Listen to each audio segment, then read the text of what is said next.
स्वागत है अपना YouTube चैनल E1 पाठशाला में। तो आइए आज हम फिर से एक नए वीडियो लेकर के आगे हैं। जैसा कि आप लोग को पता था क्लास 12 का जो हम लोग बायो कर रहे थे, उसी कड़ी में जो है आज हम लोग यानी क्लास 12 का जो है बायो का 5वां चैप्टर का या तीसरा क्लास हो जाएगा। ठीक है, इससे पूर्व जो है हम लोग 2 क्लास जो है कर चुके हैं। और यदि आप लोग अभी तक वह 2 क्लास नहीं देखे हैं तो हमारे YouTube चैनल E1 पाठशाला के प्ले लिस्ट में जाकर के आप लोग जो देख सकते हैं। आज जो हम लोग पढ़ेंगे मेंडलवाद के बारे में। ठीक है, क्या पढ़ेंगे? मेंडलवाद के बारे में जो आज हम लोग पढ़ेंगे। ठीक है, इसलिए आप लोग जो है थोड़ा ध्यान पूर्वक जो है इसको देखिए। अगर वीडियो अच्छा लगे तो वीडियो को अधिक से अधिक दोस्तों के साथ शेयर भी कर दीजिए। तो आइए हम लोग जो है स्टार्ट करते हैं मेंडलवाद के बारे में। ठीक है, मेंडलवाद, मेंडेलियन। अगर इस चैप्टर में जो है हम लोग अनुवांशिकी के बारे में पढ़ रहे थे कि अनुवांशिक लक्षण के बारे में। अनुवांशिक लक्षण होता क्या है? यानी वैसा लक्षण जो एक पीढ़ी से दूसरे पीढ़ी में स्थानांतरित होता है उसे अनुवांशिक की लक्षण बोलते हैं। जब हम लोग क्लास 10 में जब पढ़ रहे थे तो क्लास 10 में हम लोग पढ़े थे मेंडल साहब के बारे में। ठीक है, वहां भी हम लोग को जो है हम लोग पढ़े थे कि मेंडल साहब को जो है अनुवांशिक का जो है क्या बोला जाता है? जनक बोला जाता है। तो मेंडलवाद के अंतर्गत आगे मेंडलवाद क्या, यानी मेंडल साहब के जो सिद्धांत दिया था उस सिद्धांत को संक्षिप्त रूप में जो है मेंडलवाद कहा जाता है। क्या कहा जाता है? अगर बोलते कि मेंडलवाद क्या है तो बोलेंगे मेंडल साहब के द्वारा दिए गए मेंडल वंशागति सिद्धांत को जो है हम लोग संक्षिप्त में जो है मेंडलवाद कहते हैं। तो मेंडल साहब के बारे में जो थोड़ा डिटेल्स हम लोग समझेंगे। तो सबसे पहला पॉइंट तो आप लोग को याद रखना है कि मेंडल को अनुवांशिकी का जो है जनक कहा जाता है। अगर क्वेश्चन आ जाता है ऑब्जेक्टिव में कि अनुवांशिकी का जनक किसे कहा जाता है, बोलेंगे मेंडल साहब को जो है कहा जाता है। ठीक है, नेक्स्ट पॉइंट जो आप लोग को याद रखना है कि मेंडल साहब का जो जन्म 22 जुलाई 1822 ईस्वी में ऑस्ट्रेलिया में हुआ था। ठीक है, अगर पूछ दे कि मेंडल साहब का जो है जन्म कहाँ हुआ था तो बोलेंगे ऑस्ट्रेलिया में हुआ था। और कब हुआ था तो 22 जुलाई 1822 ईस्वी को जो है हुआ था। याद रखेंगे 22 जुलाई 1822 ईस्वी। और वह जो है ऑस्ट्रेलिया एक देश है, वहीं पर जो है मेंडल साहब का जो है जन्म हुआ था। यह भी पॉइंट जो है आप लोग के लिए बहुत इंपॉर्टेंट है, इसलिए आप लोग जो इसको अपने अपने नोटबुक में जो है नोट भी करते रहिए। ठीक है, नेक्स्ट हम लोग जो देखेंगे कहते हैं मेंडल साहब जो है माली परिवार से संबंध रखते थे। यानी मेंडल साहब जो है वह किस परिवार से बिलोंग करते थे? अगर पूछ देगा तो बोल देंगे माली परिवार से। यानी माली तो आप लोग समझ ही रहे हैं, जो कि उद्यान वगैरह मतलब जो कि पेड़ पौधा सब लगाता है और फूल सब जो आप लोग बोल सकते हैं जो घर घर देने के लिए आता है, वह होता है माली समाज। ठीक है, यानी माली समाज से जो है बिलोंग करता है कौन? मेंडल साहब। ठीक है, याद रखेंगे जब मेंडल साहब जो है माली समाज से बिलोंग करते थे, इसलिए जो उसका जो उद्यान में जो है ज्यादा पेड़ पौधे लगाने में या उसके बारे में जानने में जो ज्यादा जिज्ञासा जो उसको बचपन से ही था। ठीक है, याद रखेंगे यह जो है मेंडल साहब जो है किस परिवार से बिलोंग करते थे? माली परिवार से। याद रखेंगे। ठीक है, अगर बड़े होने पर मेंडल जो है मेंडल साहब जो है ब्रून शहर, ये शहर याद रखना है कौन सा? ब्रून शहर के चर्च।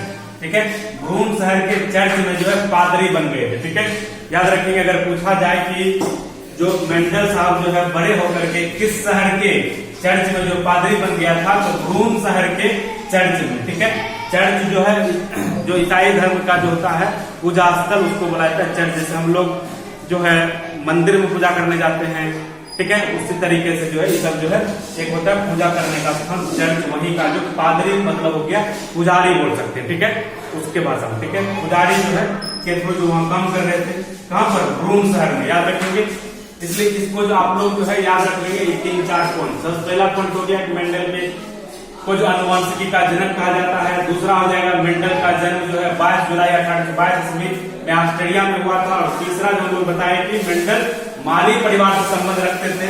और जो चौथा याद रखेंगे बड़े होने पर जो मेंडल साहब ब्रून शहर के चर्च में जो है पादरी का जो काम करने लगे थे। इसको जो आप लोग फटाफट जो नोट करिए। ठीक है, चारों पॉइंट को जो आप लोग नोट करिए। ये सब जो है आप लोग के बोर्ड एग्जाम में ऑब्जेक्टिव दृष्टिकोण से बहुत ही महत्वपूर्ण है। ठीक है, इसको नोट कर लीजिए आप लोग। ठीक है, आशा करते हैं आप लोग जो है नोट कर लिए होंगे। तो आइए हम लोग जो है आगे की ओर जो है बढ़ते हैं। ठीक है, अगला पॉइंट जो हम लोग देखेंगे इसी से रिलेटेड नेक्स्ट पॉइंट हो जाएगा यानी कि मेंडल साहब पॉइंट है कि मेंडल ने अपने प्रयोगों के लिए मटर के पादपों का जो है चयन किया था। अगर पूछा जाता है बहुत बार कि मेंडल साहब जो है अपने प्रयोग के लिए जो है किस पादप का चयन किया था, तो बोलेंगे उद्यान मटर का। क्या बोलेंगे? उद्यान मटर का जो है चयन किया था मेंडल साहब जो अपने प्रयोग के लिए। ठीक है, यह लाइन भी याद रखना है कि मेंडल साहब जो है अपने प्रयोग के लिए, ठीक है, कौन सा? मटर के पौधे। ठीक है, यहाँ अगर उद्यान लगाते हैं तो और भी अच्छा रहेगा। ठीक है, उद्यान मटर याद रखिए, उद्यान मटर का जो है चयन किया था। नेक्स्ट पॉइंट जो आप लोग को याद रखना है, इन्होंने मटर के पादपों पर जो है लगभग 7 वर्षों तक, यानी 1856 से 1863 ईस्वी तक जो है अपना प्रयोग जो है किए थे। ठीक है, याद रखेंगे। अगर पूछा जाए कि मेंडल साहब जो है मटर के पौधे के बारे में जो है कितने वर्षों तक जो अध्ययन किया था, तो बोलेंगे 7 वर्षों तक जो है लगातार अध्ययन किया था। ठीक है, याद रखेंगे। वह डेट याद रखेंगे, कब से कब तक? 1856 से लेकर के 1863 ईस्वी तक जो है मेंडल साहब जो है मटर के पौधे के अलग अलग लक्षणों के बारे में जो अध्ययन किए थे। ठीक है, याद रखना है, 7 लक्षणों के बारे में अध्ययन किया था, इसको भी आप लोग याद रखेंगे। नेक्स्ट पॉइंट एक भी याद रखना है कि अपने प्रयोगों से प्राप्त निष्कर्ष और उपलब्धियों को इन्होंने ब्रून शहर में नेचुरल हिस्टोरी सोसाइटी नामक एक पुस्तक के माध्यम से जो है 1865 ईस्वी में जो है यह प्रस्तावित किया था।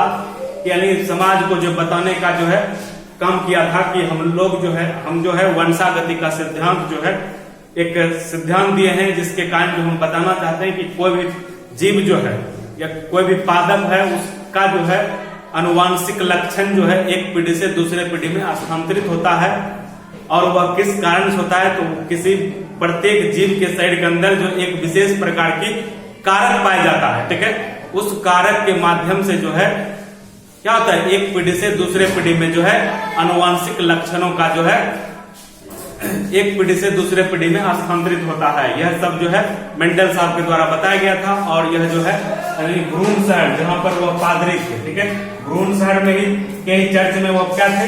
पादरी थे। वहीं पर जो है एक पुस्तक के माध्यम से नेचुरल हिस्टोरी सोसाइटी में, ठीक है, 1865 ईस्वी में जो है अपने द्वारा जो है जो भी निष्कर्ष निकला था वंशागति के सिद्धांत को जो है नेचुरल हिस्टोरी और हिस्टोरी सोसाइटी में जो है 1865 ईस्वी में जो है प्रस्तावित किया था। यह भी ऑब्जेक्टिव दृष्टिकोण से बहुत ही इंपॉर्टेंट है। अगर पूछा जा सकता है कि मेंडल साहब जो है जो वंशागति के सिद्धांत के बारे में जो अध्ययन कर रहा था उससे प्राप्त उपलब्धियों को जो है किस पुस्तक के माध्यम से जो है प्रकाशित किया था, तो बोलेंगे नेचुरल हिस्टोरी सोसाइटी के माध्यम से। और कब किया था, तो बोलेंगे 1850 ईस्वी में किया था। ठीक है, तो आप लोग इसको जो है फटाफट नोट करिए। ठीक है, यह सब जो है आप लोग के बोर्ड एग्जाम के लिए बहुत ही इंपॉर्टेंट रहने वाला है यह प्रश्न। ठीक है, फटाफट जो आप लोग जो है नोट कर लीजिए फर्स्ट से। देखिए फर्स्ट में हम लोग क्या बताए थे, यहाँ भी अभी यहाँ जो हम लोग पढ़े थे कि मेंडल ने अपने प्रयोगों के लिए मटर के पौधे का जो है उद्यान अगर लगा देंगे तो अच्छा रहेगा, उद्यान मटर के पादपों का चयन किया था, याद रखेंगे। दूसरा बोले थे कि इन्होंने मटर के पादपों पर जो लगभग 7 वर्षों तक, मतलब 1856 से 1865 ईस्वी तक जो है अपना प्रयोग किया था। ठीक है, और नेक्स्ट हम लोग जो बात की है कि अपने प्रयोग से प्राप्त निष्कर्ष और उपलब्धियों को जो इन्होंने ब्रून शहर जहां पर कि यह पादरी का जो काम करते थे और वहीं पर जो एक पुस्तक नेचुरल हिस्टोरी सोसाइटी में जो 1850 ईस्वी में जो है प्रस्तावित कर दिया था। ठीक है, आप लोग जिसको नोट कर लिए होंगे। आइए नेक्स्ट जो हम लोग देखते हैं। ठीक है, नेक्स्ट हम लोग समझेंगे। नेक्स्ट है इनमें इनके नियमों के प्रकाशित होने के बाद उस समय इनकी बातों पर किसी ने ध्यान नहीं दिया था। ठीक है, क्योंकि उस समय जो डार्विन का जो डार्विनवाद जो है चर्चा में था। जब मेंडल साहब जो है अपना वंशागति का सिद्धांत जो है अपने विश्व को, मतलब और सब वैज्ञानिक को बताया, अपने समाज को जो बताया, ठीक है, तो बहुत सारे लोग जो है इसके नियम को जो एक्सेप्ट भी नहीं किए थे। ठीक है, इसके बातों को जो है मानने से इनकार कर दिए थे। क्योंकि उस समय जो है एक वैज्ञानिक था डार्विन नाम का वैज्ञानिक, ठीक है, और उसका जो है डार्विनवाद जो है चर्चा में ज्यादा था, और इसलिए जो है सभी लोग जो है मेंडल साहब के वंशागति नियम को जो है नजरअंदाज कर दिए थे, ठीक है, याद रखेंगे। फिर लेकिन उसके बाद क्या हुआ, सन 1884 ईस्वी में, ठीक है, सन 1884 ईस्वी में केनेडी यानी किडनी डिसऑर्डर के कारण जो है मेंडल साहब की जो मृत्यु हो जाता है, ठीक है, याद रखिएगा। अगर पूछ देगा कि मेंडल साहब की मृत्यु जो है किन कारणों से हुआ था, तो किडनी से संबंधित उन्हें जो है कुछ किडनी में खराबी आ गया था, जिसके कारण जो उनका मृत्यु हो गया था 1884 ईस्वी में। डेट भी याद रखना, ईस्वी भी याद रखना है, 1884 ईस्वी में जो है मृत्यु हो गया था, बस किडनी में जो है कुछ खराबी आ जाने के कारण जो है मेंडल साहब की मृत्यु हो गया था। कब? 1884 ईस्वी में, याद रखेंगे। नेक्स्ट पॉइंट जो है इनकी मृत्यु के 16 वर्षों के बाद, ठीक है, जब मेंडल साहब की मृत्यु हो जाता है उसके 16 वर्षों के बाद, लगभग 1900 ईस्वी में, ठीक है, 16 वर्षों के बाद जो है 1900 ईस्वी में जो है फिर तीन अलग अलग देशों के, कितने? 3 अलग अलग देशों के वैज्ञानिकों ने मेंडल के नियमों को जो है पुनः खोजा, ठीक है, पुनः खोजा था। याद रखेंगे, मेंडल साहब के मृत्यु के 16 साल के बाद जो है फिर 3 अलग अलग देशों के वैज्ञानिक जो है मेंडल साहब के वंशागति सिद्धांत को जो है पुनः खोजा और समाज को जो फिर से बताया। तब जो है सबको लगा कि नहीं, जो मेंडल साहब जो है बोल करके गए हैं, उनका जो सिद्धांत था वह सच में सही था, ठीक है। तो याद रखें, वह जो है यहाँ देख लेंगे कि वह 3 वैज्ञानिक जो है कौन कौन थे। आप सबसे पहले इसको जो है एक बार नोट कर लीजिए, ठीक है, इसको जो एक बार नोट करिए,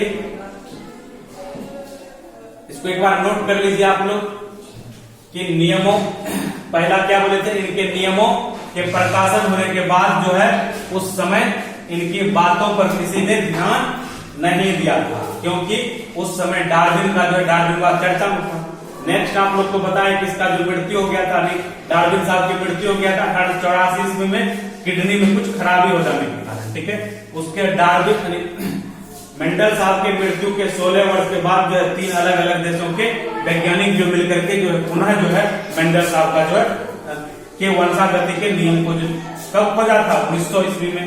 इसको भी जो आप लोग याद रखेंगे, ठीक है। तो आइए जो हम लोग देखते हैं वह तीनों वैज्ञानिक जो है कौन कौन थे और किन किन देशों के थे, ठीक है। तो यह थे 3 वैज्ञानिक, जिसको जो है आप लोग को याद रखना है, आप लोग नोट भी कर लीजिए। 3 देश था। सबसे पहला नंबर का हो गया क्या, सबसे पहला जो है हो जाएगा हॉलैंड, ठीक है, 1 नंबर हो गया हॉलैंड। हॉलैंड का एक वैज्ञानिक था जिसका नाम था विगो डी ब्रीज। क्या नाम था? विगो डी ब्रीज होना चाहिए, ठीक है, विगो डी ब्रीज याद रखेंगे। दूसरा जो वैज्ञानिक था वह जर्मनी का था। कौन था? जर्मनी का था, जिसका नाम था कार्ल कोरेंस। क्या नाम था? Carl Correns. और तीसरा जो एक वैज्ञानिक था वह था ऑस्ट्रेलिया का, जिसका नाम था एरिक वान सेरमैक। क्या था? एरिक वान सेरमैक याद रखेंगे। 3 वैज्ञानिक था। सबसे पहला वैज्ञानिक का नाम हो गया विगो डी ब्रीज, दूसरा वैज्ञानिक था कार्ल कोरेंस, तीसरा वैज्ञानिक हो जाएगा एरिक वान सेरमैक, ठीक है। और तीनों का जो है रिलेशन भी याद रखेंगे, किस देश से था।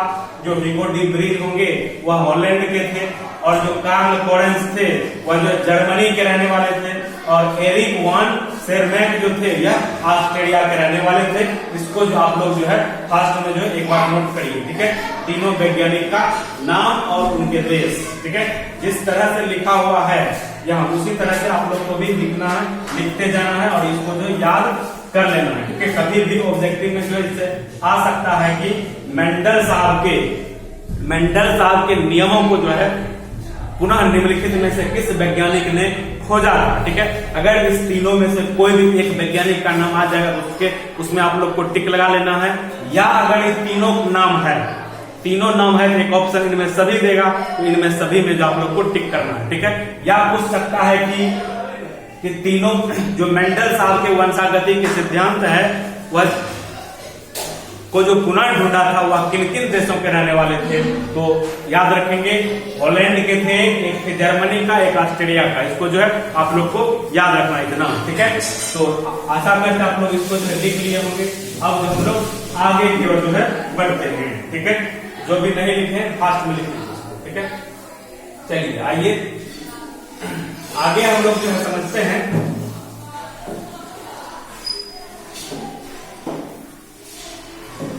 आगे कहता है कि इन वैज्ञानिकों ने मेंडल के नियमों को संक्षेप में जो है मेंडलवाद कहा था। यही जो 3 वैज्ञानिक थे, ठीक है, 3 अलग अलग देश के, यही तीनों वैज्ञानिक जब पुनः जो है मेंडल साहब के वंशागति के सिद्धांत को जब पुनः जो है खोज किया था, तो उसके बाद जो है उन्हीं को जो है संक्षेप रूप में क्या बोला था, मेंडलवाद बोला था, ठीक है।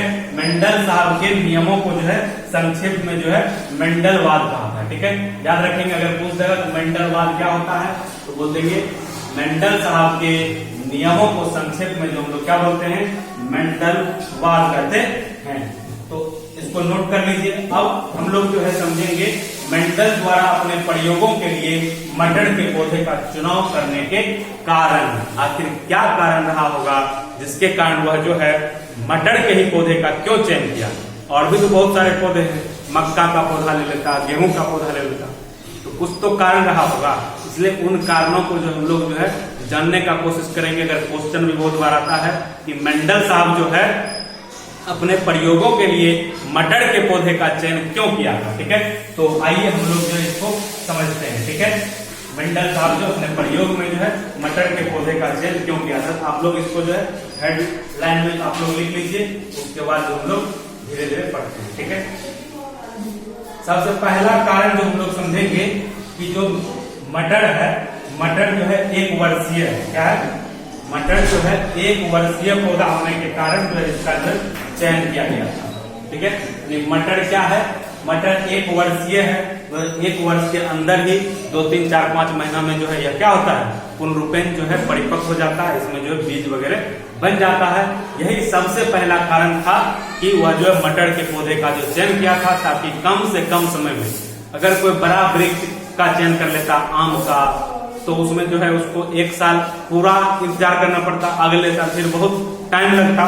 इसमें हुआ कि मटर के पौधे में जो कम समय में जो है यह परिपक्व होकर के बीज का निर्माण कर लेता है, फल फूल बन जाता है इसमें, इसलिए जो है इसको जो है चुना, ठीक है। सबसे पहला कारण आप लोग को लिखना है क्या, कि मटर के पौधे जो है 1 वर्षीय होते हैं, इसीलिए जो है मेंडल साहब जो है मटर के पौधे का जो है चयन किया था, ठीक है। दूसरा कारण जो आप लोग को लिखना है कि मटर के पौधे में द्विलिंगी पुष्प पाए जाते हैं, ठीक है। अब देखिए एक शब्द आया द्विलिंगी। द्विलिंगी क्या होता है, बोलेंगे वैसा पुष्प जिसमें नर युग्मक और मादा युग्मक दोनों बनता हो, उसको बोलेंगे क्या, द्विलिंगी पुष्प बोलेंगे, ठीक है। याद रखेंगे, यानी वैसा पुष्प जिसमें नर युग्मक और मादा युग्मक दोनों बनता हो, उसको क्या बोलेंगे, द्विलिंगी पुष्प जो है हम लोग बोलेंगे। और ये भी दूसरा कारण हो जाएगा क्या, मटर के पौधे में जो है द्विलिंगी पुष्प था, ताकि उसे आसानी से जो है स्वयं निषेचन कराया जा सके, इसलिए जो है वह क्या किए, मटर के पौधे का जो है चयन किए थे, ठीक है। इस दोनों पॉइंट को आप लोग जो है नोट कर लीजिए, ठीक है। नेक्स्ट पॉइंट कारण जो था, मटर के पौधे में जो है अनेक तुलनात्मक लक्षण पाए जाते हैं, इसलिए जो है मटर के पौधे का चयन किया था, ठीक है। तीसरा कारण क्या लिखेंगे, मटर के पौधे में जो है अनेक बहुत सारे जो तुलनात्मक लक्षण जो है पाया जाता है, ठीक है। एक लक्षण को दूसरे लक्षण से जो है तुलना हम लोग जो है कर सकते हैं, इसलिए जो है मेंडल साहब जो है मटर के पौधे का जो है चयन किया था, ठीक है। याद रखेंगे यह तीसरा पॉइंट, यानी तीसरा कारण याद रखेंगे। अगर पूछ दे तीसरा कारण तो बोल देंगे मटर के पौधे में अनेक तुलनात्मक लक्षण पाए जाते हैं, इसलिए मेंडल साहब जो है मटर के पौधे का जो है चयन किया था, ठीक है। इसको जो आप लोग को याद रखना है। आइए नेक्स्ट, ये तीनों जो पॉइंट आप लोग फास्ट में जो नोट करिए, हम जो है तुरंत पीडीएफ को जो आगे बढ़ाएंगे थे उसके नेक्स्ट पॉइंट को हम लोग जो है डिस्कस करेंगे, ठीक है। चलिए नेक्स्ट हम लोग जो है देखेंगे, नेक्स्ट है कि मटर के पौधे आकार में छोटे होते हैं, इसीलिए इन्हें आसानी से एक स्थान से दूसरे स्थान पर ले जाया जा सकता है। ठीक है, याद रखिए मटर के पौधे जो है आकार में छोटे होते हैं। मटर के पौधे जो आकार में छोटे होते हैं, इसलिए जो है इसे एक स्थान से दूसरे स्थान तक जो है आसानी से ले जाया जा सकता है। यह भी एक कारण रहा था कि मेंडल साहब जो है मटर के पौधे का ही चयन किया था। ठीक है, यह चौथा कारण आप लोग को बताए कि चौथा कारण हो जाएगा क्या, मटर के पौधे आकार में छोटे होते हैं, इसीलिए इसे आसानी से एक स्थान से दूसरे स्थान पर ले जाया जा सकता है। इसको भी याद रखेंगे। नेक्स्ट जो है कारण याद रखना है कि इनमें आसानी से संकरण कराया जा सकता है। जो मटर के पौधे में जो है आसानी से जो है हम लोग संकरण करा सकते हैं, यानी हाइब्रिडाइजेशन करा सकते हैं, इसलिए जो है यह मटर के पौधे का जो है चयन किया था। यह हो गया इसका पांचवा कारण। ठीक है, क्वेश्चन अगर आ जाए कि मेंडल साहब जो है अपने प्रयोग के लिए मटर के पौधे का चयन क्यों किया था, तो बोल देंगे कि इनमें जो है आसानी से संकरण कराया जा सकता है, इसलिए। ठीक है, तो इन्हें आसानी से उगाया जा सकता है, यानी मटर के पौधे को जो है आसानी से जो है उगाया जा सकता है कहीं पर भी। ठीक है, छोटे से छोटे क्षेत्र में भी उगा सकते हैं हम लोग, तो इसलिए जो है मटर के पौधे का जो है चयन किया था। यही 5 से 6-7 पॉइंट अगर आप लोग लिख देते हैं तो इसका जो है आपको पूरा नंबर जो है मिल सकता है। ठीक है, मिल जाएगा। तो याद रखना आप लोग फटाफट जो इसको नोट करिए एक बार, फिर उसके बाद हम लोग नेक्स्ट आगे बढ़ते हैं। ठीक है, अब हम लोग जो है समझेंगे कि मेंडल साहब के द्वारा अपने प्रयोग के लिए मटर के पौधे के चुनाव किए गए लक्षण, यानी मेंडल साहब जो है मटर के पौधे पर जो जब रिसर्च कर रहा था उसमें जो है मटर के पौधे के किन किन लक्षणों के बारे में जो है चुनाव किया था। ठीक है, तो याद रखेंगे यहाँ जो है सबसे पहला जो यह मेंडल साहब जो है मटर के पौधे में जो 7 जोड़े लक्षणों का जो है चयन किया था, और उन्हीं 7 जोड़े लक्षणों का जो है अध्ययन के बाद जो है वह वंशागति का सिद्धांत जो है प्रस्तावित किया था। कौन? मेंडल साहब। ठीक है, याद रखेंगे। तो आइए हम लोग जो देखते हैं कि मेंडल साहब जो है कौन कौन 7 लक्षणों के आधार पर जो है वंशागति का सिद्धांत दिया था। तो सबसे पहला लक्षण जो था वह क्या था? पहला 1 नंबर जो लक्षण हो जाएगा पौधे की लंबाई। क्या हो जाएगा?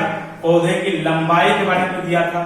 ठीक है, याद रखेंगे पौधे की लंबाई हो जाएगा।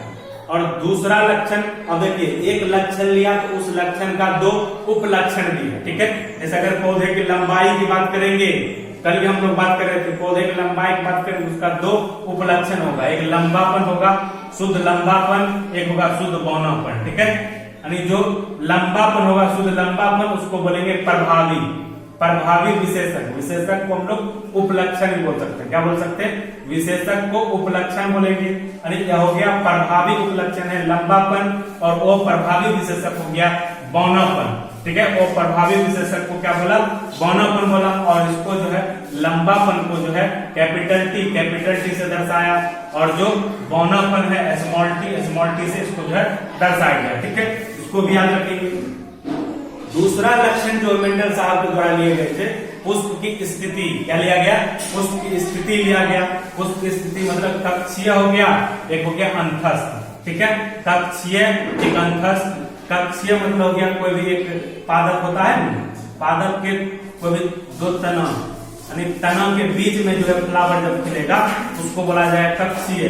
ठीक है, जब इसके तना के सिरे पर पुष्प खिलता है उसको बोला जाता है अंतस्थ। ठीक है, तरह से जो आप लोग को याद रखना है कक्षीय और अंतस्थ क्या होता है, यह जो है पुष्प की स्थिति दूसरा लक्षण था। ठीक है, पूछा भी जा सकता है कि मेंडल साहब के द्वारा जो दूसरा कौन सा लक्षण लिया गया था, तो वह हो जाएगा पुष्प की स्थिति लिया। ठीक है, और तीसरा लक्षण जो लिए थे वह लिए थे पुष्प का रंग। क्या लिए थे? पुष्प का रंग का अध्ययन किए थे। पुष्प के रंग में भी एक प्रभावी रंग हो जाएगा बैंगनी, और प्रभावी हो गया सफेद। ठीक है, और प्रभावी को सफेद मान करके इन्होंने जो है अध्ययन किया। और चौथा फिर जो लिया था बीज, यानी फलों के आकार। क्या लिए थे? चौथा लक्षण था फलों के आकार के बारे में जो है बताया गया था। ठीक है, फलों के आकार था। फिर उसके आकार में जो है एक हो गया फुली हुई फल, एक हो गया संकीर्ण फल। ठीक है, फुली हुई या संकीर्ण फल, इसको भी जो है याद रखना है। तो यह सब जो है आप लोग जो है नोट भी करते जाएंगे सभी लक्षण, ठीक है। तो सभी लक्षण को आप लोग जो नोट भी करिए और हम लोग जो है नेक्स्ट आगे और भी बताते हैं। फलों का आकार हम लोग देखे, फिर जो है फली का रंग एक लक्षण लिया था, फली के रंग मतलब उसमें जो प्रभावी लक्षण को बोला वो हरा और वो प्रभावी बोला पीला रंग का, ठीक है, याद रखेंगे। फिर जो छठवां लक्षण लिया था वह बीज का आकार, क्या लिया था, बीज का आकार। बीज के आकार में दो उपलक्षण हो जाएगा, गोला और झुर्रीदार, क्या हो जाएगा, झुर्रीदार हो जाएगा, ठीक है। और बीज के रंग में हो जाएगा एक पीला रंग, एक हो जाएगा हरा रंग, ठीक है, क्या हो जाएगा, एक पीला रंग हो जाएगा, एक हरा रंग हो जाएगा, ठीक है। इसको भी जो है याद रखें। यही 7 लक्षण जो है मेंडल साहब के द्वारा जो है लिया गया था। इन्हीं 7 लक्षणों को आप लोग नोट कर लेंगे। अगर पूछा जाए कि मेंडल साहब जो है मटर के पौधे के कितने लक्षणों के का अध्ययन किया था, 7 जोड़े लक्षणों का, ठीक है। तो आइए अब जो हम लोग आगे की ओर जो है बढ़ते हैं, ठीक है। आगे हम लोग समझेंगे मेंडल की सफलता के कारण। आगे मेंडल साहब जो है क्यों सफल हो गए, ठीक है, मेंडल साहब के सफल होने का क्या कारण रहा होगा, ठीक है। अगर पूछा जाए मेंडल साहब के सफल होने का क्या कारण, सबसे पहला कारण जो है लिखना है कि मेंडल ने एक समय में केवल एक ही लक्षण की वंशागति का जो है अध्ययन किया था, यह था सबसे बड़ा कारण, ठीक है। ऐसे कहा भी जाता है कोई भी काम में अगर एक ही काम में अगर एक समय पूरा अगर समय 100% अगर दिया जाए तो वह काम जो सफल हो जाता है, ठीक है। वही चीज जो है मेंडल साहब के साथ हुआ था। और मेंडल साहब जो है क्या हुआ था, एक साथ जो है एक ही लक्षण के वंशागति का अध्ययन किया था, यह था इसका जो सफल होने का सबसे बड़ा कारण। दूसरा कारण हो सकता है कि मेंडल ने अपने प्रयोगों का कई पीढ़ियों तक अध्ययन किया था, ठीक है। जो मेंडल साहब जो अपने प्रयोग में जो है कई पीढ़ियों तक जो है मटर के पौधे के कई पीढ़ियों तक जो अध्ययन किया था, यह भी जो इसका दूसरा कारण था सफल होने का, ठीक है। मेंडल ने अपने प्रयोगों का कई पीढ़ियों तक जो अध्ययन किया था, यह इसका सफल होने का दूसरा कारण हो जाएगा, ठीक है। तीसरा कारण था कि मेंडल ने अपने प्रयोगों से प्राप्त होने वाले निष्कर्षों और उपलब्धियों का एक लेखा जोखा भी जो रखा था, ठीक है। जो मेंडल साहब थे वह जो भी सर्वे करते थे, जिस निष्कर्ष पर पहुंचते थे, वो सभी निष्कर्ष का जो है अपना लेखा जोखा रखते थे, इसलिए भी सफल होने का कारण जो है ज्यादा हो गया था इनका, ठीक है। यह सब पॉइंट जो आप लोग को, तीनों पॉइंट आप लोग लिख लीजिए, यही सब पॉइंट जो है आप लोग को एग्जाम में लिखना है, ठीक है। तीनों पॉइंट फास्ट में इसको जो है लिखिए। नेक्स्ट जो है हम लोग इसमें देखेंगे, अगला जो बोला जा रहा है कि इन्होंने केवल आनुवांशिक रूप से शुद्ध पादपों का चयन किया था, ठीक है। तो यह भी एक का उसका सफल होने का सबसे बड़ा कारण था। जो मेंडल साहब थे आनुवांशिक रूप से शुद्ध पादपों का जो है चयन किया था मेंडल साहब, ठीक है।